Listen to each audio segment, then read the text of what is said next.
In today's episode, I'm going to show you how to whip up these super cute and scrappy Mummy Baby Bibs with towels on the back.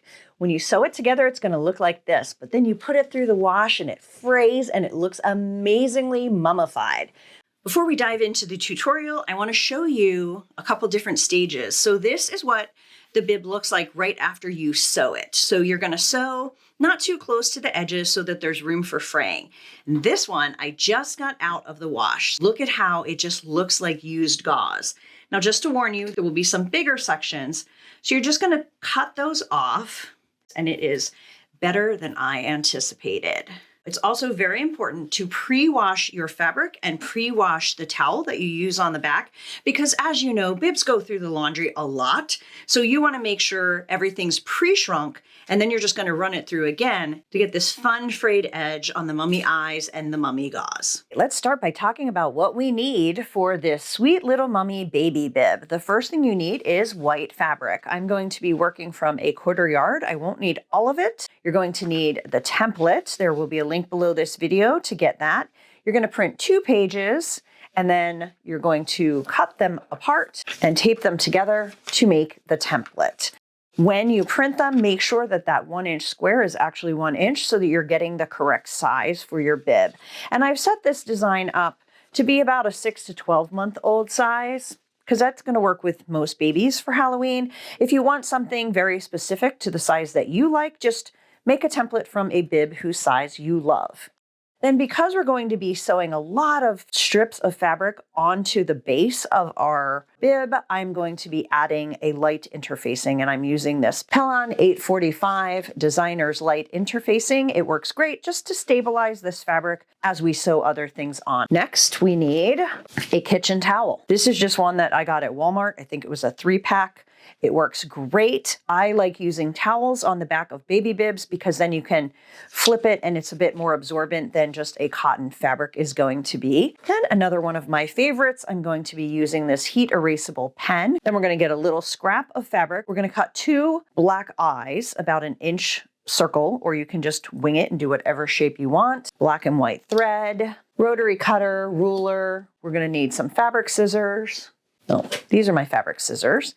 These are my pinking shears. I'm going to fess up. I really don't like cutting curves, like having to go back in with little scissors and clip, clip, clip, clip, clipping or notching. It's like one of the worst things in the sewing process to me, but I have discovered that if you use pinking shears, it gets the job done, it turns great, and it's a lot less effort. You'll notice both of these scissors are this way. From Fiskars, I love the way this works versus a more traditional scissor where you're doing this with your thumb. I just find these to be a lot easier on my thumb and my hand, and we do enough things with our thumbs that when we can get a little bit easier, do it. Those are your supplies that you're going to need, so let's get started. You've made your template. We're going to cut a piece of fabric and a piece of interfacing that is slightly smaller, and you're going to just follow the manufacturer's instructions and press that onto the fabric. We want to make sure that we sew our strips on the front and not the interfacing side.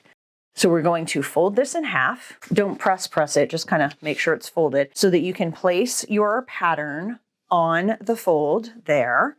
And then we are going to be taking our pen, and I'm just going to do some little dashes, or you can fully trace it. I don't know why I'm doing little dashes. We will be cutting on here later. And the reason I'm not cutting this out is because I find it a lot easier to sew all the mummy strips on the fabric and cut it at the end so that it's nice and even, and you're not dealing with a bunch of ends and trying to get it to line up now. Then you're just going to flip your pattern and you're going to draw the opposite side. So we're basically drawing this baby bib on this fabric before we take it to the sewing machine. There we have it. Now we're going to set that aside for a minute, and then we're going to take our fabric. And one thing I love about this too is because we're dealing with a mummy, you want some frayed edges. So I always use the selvage too. Waste not, want not. Now I'm going to cut strips, 10 to 12 strips, and I'm going to vary the width. I'm going to go anywhere from 1 to 1.5 inches wide. I don't want them to be completely consistent because, you know, it's a mummy and he's supposed to look a little tattered and worn. Got a nice pile of strips. That's going to be good. And now I'm going to take the black fabric, and on the template, there is a circle you can use as a guide. But again, this is a mummy. He's not going to be perfect. So I just fold this black piece in half, and then I just take my fabric scissors and I just kind of cut what feels like a circle. We have our bib drawn on white fabric. We have strips of fabric. We have eyes and we have button eyes. So it is time to head to the sewing machine and start having some fun. The first thing you're going to do before adding any of these strips is decide where you want the eyes on your bib. And I usually kind of center them. You could do them at an angle, but you can see here's the top line, and there will be a 1/4 inch seam. So don't put it too close to the line that you drew on there. Just have it down a little bit. So we're just going to place them like that. And then we're going to take our first strip, and this is all going to be raw edge, because after you sew it together, you're going to put it in the wash and you're going to let it fray. So you don't want to sew right on the edge. You don't want to zigzag, because we want this to look like a tattered mummy. So we're going to sew maybe 1/8 of an inch from that edge, and we want the eyes to be tucked under. So this is how we're going to get the bottom of the eyes attached to the bib. So I'm simply going to sew down both long sides of this piece of fabric. So we have our eyes are placed and our first strip down, and now you're just going to keep adding strips at different angles. It is truly just a random project.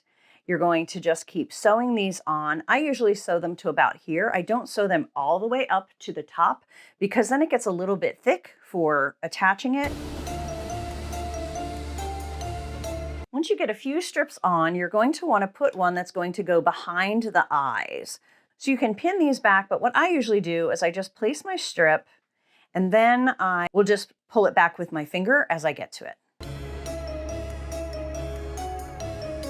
You can do some smaller strips, so I'm just going to cut this one and use it on the other side as you get to the skinnier part of the bib. And just keep it going at odd angles so it looks like he was just wrapped up perfectly when mummified. Now I've changed to black thread, and we're going to tack down the rest of the eyes by just sewing around it. You can just use a straight foot, or you can do free motion. I'm just leaving this 1/4 inch foot in that I've already had in, and then we will just change that when we do the button next. I switched back to white thread, and now we have the button foot on, and we're going to sew these button eyeballs on here. So since this button's so small, both sides of this foot are not going to grab it. So what I'm going to do is with my hand, I'm going to slowly lower the needle, make sure it is going into that hole. Then I'm going to put the foot down. All right, so that's going to hit both holes. So now I'm going to use the presser foot. So my next button won't take as long, because I know that I have the width set right for the holes in the button. And I'm going to make these eyes kind of off center just to make him a little bit more crazy looking. I do still lower the needle by moving the dial with my hand, so it's going super, super slow. And then I always make sure the second one's going to go in before using my presser foot. He's coming together. Looks like a little bit of a mess, but I promise it's going to be the cutest bib. Now you can still see some of the lines that we drew, but some are covered with the mummy tape. So you can either just eyeball it and connect the dots basically, or you can put your template back down, line up the lines that you can see, and then trace along there so that you know where you're going to be cutting. Then you're going to take your fabric scissors and you're going to cut along the lines to create the shape of the baby bib.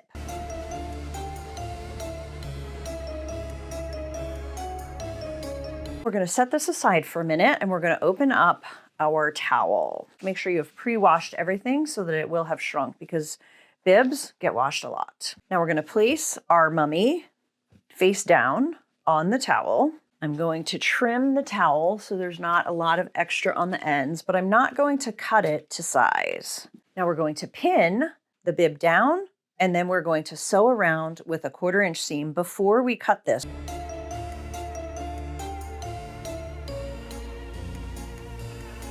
If you have pinking shears, it's time to grab them now. If you don't, I'm going to show you how to clip these corners without pinking shears. Then we're going to finish them with the pinking shears because that's my favorite. So if you don't have them, you're going to use regular fabric scissors and you're going to cut right along the edge of the white. You're going to go in a little bit closer to your stitch line on these really tight curves. And then I like to take a smaller pair of scissors, and then you're just going to do little cuts, and you do need to do them kind of close together on these really tight curves, but do not cut your stitch line. Super important. That's going to be important with the pinking shears as well, but basically this is what you're going to do. You can also do notches where you're cutting out a triangle of fabric, which is what we're going to be doing with the pinking shears. So this is what you do if you are just using regular scissors. I find it is a lot harder on my thumb and my hand. So let's play with the pinking shears. One thing to note is that we sewed a lot of strips on here and some of them overlapped. So some of these areas are rather thick. So you're going to need to go slow with your pinking shears to not only avoid cutting your stitch line, but also to make sure you can get through all of those layers. And you certainly don't want to press down too hard and go straight into your bib. So just go really slowly and carefully. We're going to do this all the way around the bib. So this part's harder because it's so curved, but now we're getting into the part where it is thicker because it's multiple layers of fabric. So it's just a little bit harder to squeeze, but it works. Just, again, go slow. Oh, right here I have way too many overlapped. Ooh. When you get up to where you left it open for turning, you want to go way out and just go parallel to where the fabric is because you need to have enough that you're going to be able to fold that in. So now we just need to turn this right side out. So now I'm going to take this to my ironing board and I'm going to iron this so that we have a nice smooth area to top stitch and just double catch all of that turning part. And then we're going to be folding this part under so the curve looks good and we will catch this open end. Now we're just going to top stitch about 1/8 of an inch all the way around to just double catch that seam that we had. And you also want to do a longer stitch length because it's going to be very thick. So longer stitch length, so slow, and we are almost done. Now the next step and last step is to do your closure. I prefer Velcro because it's really easy to attach when you're sewing it together, and it's really easy to get on and off of baby when you're reaching around their head. So I just have about a 1-inch piece of both the hook and the loop, and I always put the loop on the part that is going to be on the back of the bib, because if you ever didn't have it lined up right, you want the soft part touching baby's skin, so you want the hook on the front of the bib. So I'm going to start by attaching the loop to the back, and then we will figure out exactly where those hooks go and attach that as well. So we have the loop on there. So I'm going to turn this over, and then I'm going to just kind of line the hook up without having it attach and place that. So we have pretty much an idea of where we want that, and then we're just going to sew that on. So our sewing is done. Now you're just going to want to run that through the wash and get it nice and mummified.